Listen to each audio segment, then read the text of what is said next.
Bismillahirrahmanirrahim. Assalamualaikum warahmatullahi wabarakatuh. Terima kasih kepada Bapak Sukni Tumi Panganta SHMH selaku pendiri Sekolah Paralegal Angkatan Pertama ya. Hari ini saya membuat video tugas pertemuan kedua, yaitu terkait materi paralegal pidana narkotika. Dari materi-materi yang disampaikan, saya selaku peserta dapat mengetahui dasar-dasar penyidikan, dasar-dasar penuntutan, ya. Kemudian perkara pidana narkotika oleh BNN, kepolisian dan kejaksaan. Ya. Dari materi-materi yang disampaikan, kita bisa mengetahui langkah-langkah dalam BNN melakukan penyidikan. Ya. Dan juga saya juga bisa mengetahui peranan paralegal di dalam kasus narkotika. Jadi seorang paralegal ini memiliki peranan yang sangat penting ya dalam menangani kasus narkotika.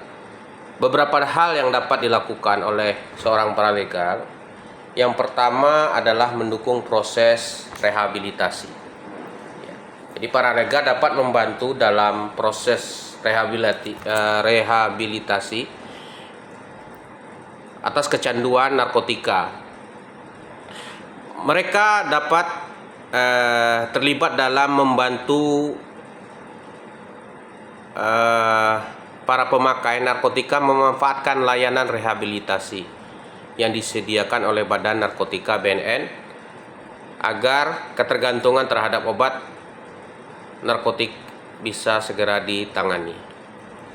Yang kedua, di dalam proses hukum,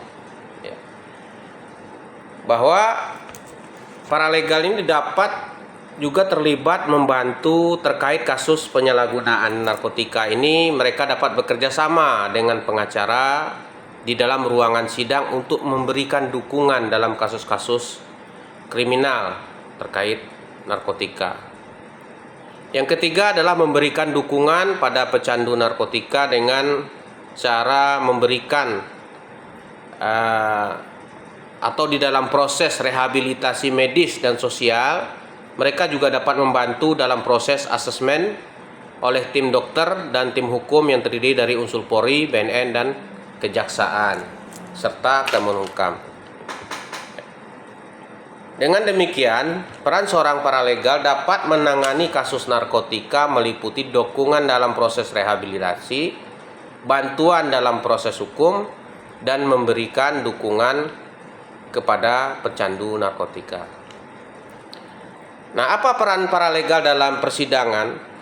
Dalam persidangan narkotika, paralegal sangat penting, juga ada peranannya, ya walaupun tadi saya ralat ya, bukan sangat penting, tapi ada peranan mereka, yaitu memberi layanan bantuan hukum litigasi yang informatif, partisipatif, akuntabel, dan inklusif.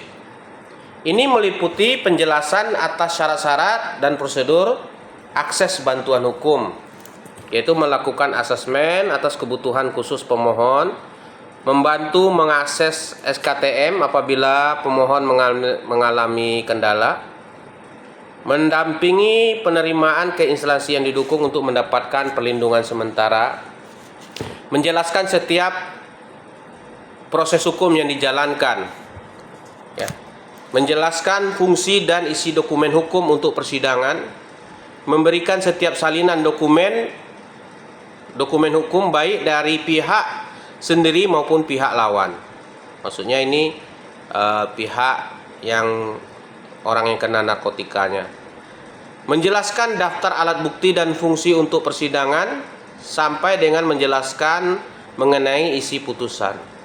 Dalam konteks penyuluhan hukum, paralegal juga membantu jalannya persiapan penyuluhan hukum ya, termasuk melakukan survei mengenai kebutuhan masyarakat luas sebelum menyeluruh, ya, sebelum penyuluhan hukum dilakukan secara langsung. Kemudian di dalam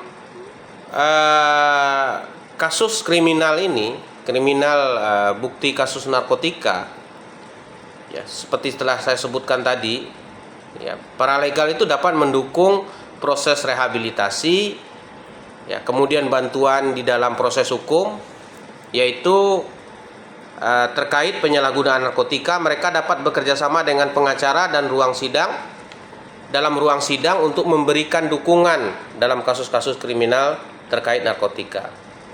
Kemudian yang ketiga adalah penanganan barang bukti.